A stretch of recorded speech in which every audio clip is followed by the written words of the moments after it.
Stone Mountain, Georgia. We're in the middle of Georgia, around the Atlanta, Athens area. That's a big rock and a big sculpture. Biggest sculpture in the world, actually. If you were to look at General Lee's thumb, you'd find that it is the size of a couch. Inside Jefferson Davis's horse, the lead horse, I can fit inside that thing's mouth. It's big. It's about a quarter of a mile behind me, and it's hard to get a sense of just how big it is. But that should help put it in perspective. Only 1/10 of that rock is sticking out of ground. There's probably a mile or more of it still below the ground, and it is a big hunk of granite.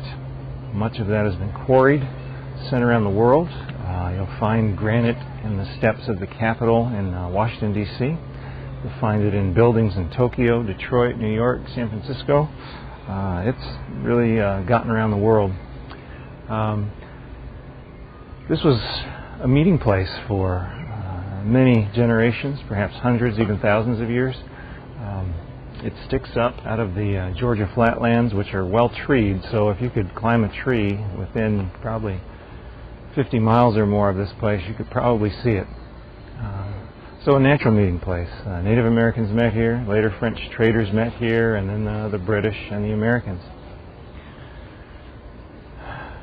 Sacred place to early Native Americans. It had a fence, stone fence, went all the way around it, a circumference of 5 miles. Apparently not built for defensive purposes, but for ceremonial, though we'll never know for sure. It's been a tourist attraction for at least 150 years. Probably in the 1830s sometime, Americans began flocking here just for the sheer novelty of hiking up to the top of this very big rock. Had some dubious beginnings in terms of getting funded.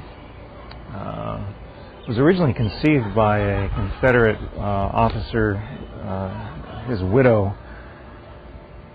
She had begun trying to raise funds and came up with the idea. The early funds actually came from a second reconstitution of the Ku Klux Klan, which began on top of this mountain, Stone Mountain, in 1915. Most of the early funding was a result of KKK fundraising efforts. Of course, they fell out of favor quickly, as did the first installment of the KKK, and funding had to come from other sources after that. Interesting pranks that have taken place on this mountain. And during World War II, there was a car hauled up with a rope. Had 3 dummies in it. The Japanese Emperor, Hitler, and Mussolini, and it was pushed off for kicks. I guess that was quite a kick. A number of people rescued, having climbed down to the face and gotten stuck.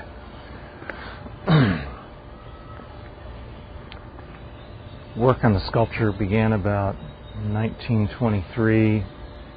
The sculpture was actually finished, dedicated in 1970 by Vice President Spiro Agnew.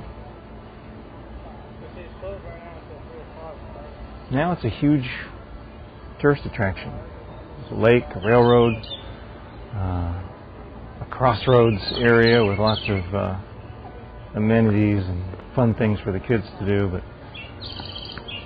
it's been standing here a long time. It'll be here long after we're gone.